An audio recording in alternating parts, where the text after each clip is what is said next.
जय श्री हुकुम, जय राजपूताना, जय भवानी। मैं निर्मल सिंह राणावत।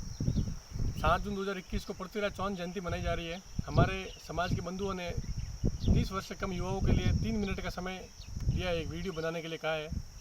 जो 3 मिनट का समय पृथ्वीराज जैसे महान योद्धाओं की शूरता और वीरताओं का बखान करने के लिए बहुत ही कम समय है।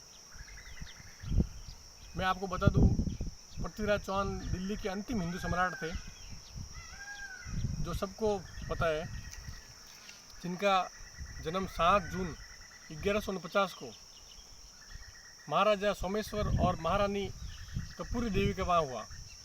अल्प आयु में आपके पिताजी का निधन हो गया था, तो सारा भार उनकी माताजी पे आ गया।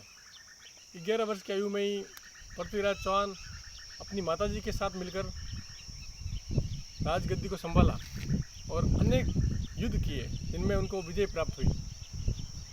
और इनमें से सबसे ज़्यादा इन्होंने मोहम्मद गोरी से युद्ध किए, जो जयचंद के साथ मिलके इन्होंने 2 इतिहास प्रसिद्ध युद्ध किए। तराइन का प्रथम युद्ध 1191 और तराइन का द्वितीय युद्ध 1192। दोनों में पृथ्वीराज चौहान को विजय प्राप्त हो गई थी। द्वितीय युद्ध में, तराइन के द्वितीय युद्ध में जीत के बाद राजपूतों ने जश्न मनाना शुरू कर दिया।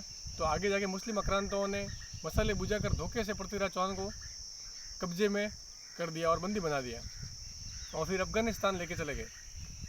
वहाँ काबुल में उनको बंदी बना के रखा गया। चारण कवि चंद बरदाई ने चालाकी के साथ मोहम्मद गोरी को पृथ्वीराज के हाथों ही मरवाया। इतिहास के अंदर 2 सूरवीर हुए जो शब्दभेदी बाण चलाते थे, एक तो भगवान श्री राम के पिता राजा दशरथ और दूसरे पृथ्वीराज चौहान। चंद्र बरदाई ने एक दोहा प्रस्तुत किया, 4 बास 24 गज उंगलष्ट प्रमाण, ता ऊपर सुल्तान है मच चुके चौहान। जिसके द्वारा पृथ्वीराज चौहान की बाण से ही मोहम्मद गोरी मरा।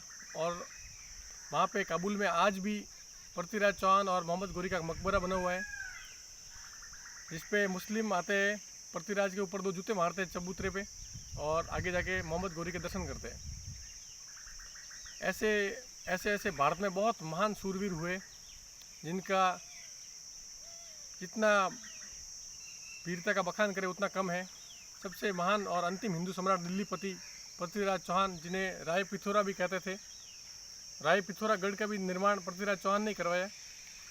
पिथौरागढ़